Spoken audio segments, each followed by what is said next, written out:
morning, everybody. Aaron here. Wanted to do another video today on the concept of it's better to be feared than loved as a safety professional. So I was thinking about that this morning, and I was just thinking, if you've been doing safety long enough, you've run into people who do not like you for different reasons. Sometimes it's because of what you do.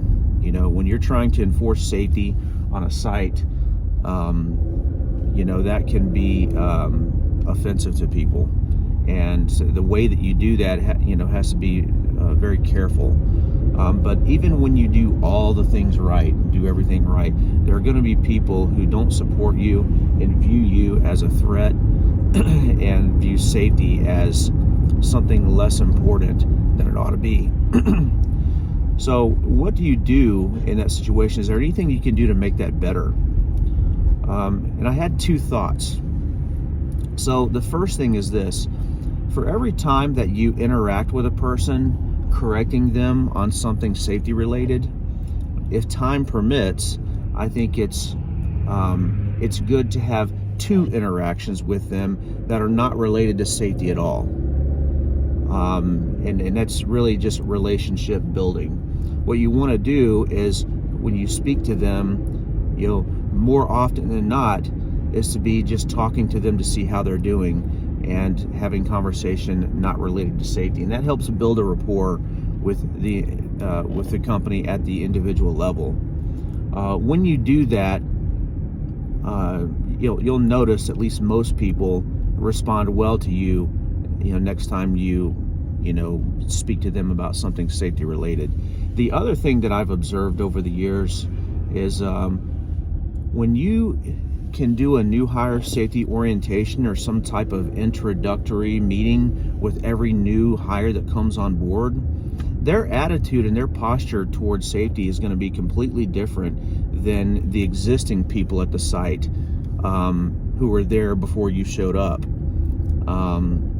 And I'm not sure, there's a lot of factors that play into that, but ultimately, if you play your cards right and you explain, the expectation, the benefits of, getting on board and doing the safety stuff, for whatever reason, I've noticed that those people, throughout their time at the company, tend to have a better attitude towards safety because you caught them on the front end. In many ways, they didn't have any friends at the company, and you were their first friend.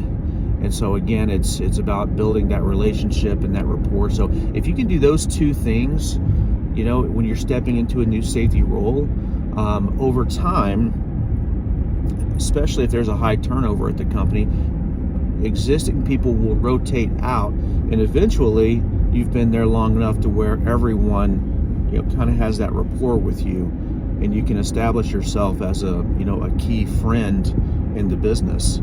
And so that's really what I think we want to achieve. In some setups, you have to come in and you have to be pretty firm. I get that. You really always have to be firm, but I think you can massage that a little bit and season your words with salt, and always be professional and be kind, and don't come down too hard on people even though they mistreat you. So anyway, I hope this video helps. If you're a business leader or a safety professional that's just getting into the business, I think that's a big deal. As far as the people who just don't like you, unfortunately, there's not a lot you can do there except for try to avoid them if you can, but you have to be strong enough to be able to do call outs if you need to. So anyway, hopefully that helps. See you in another video.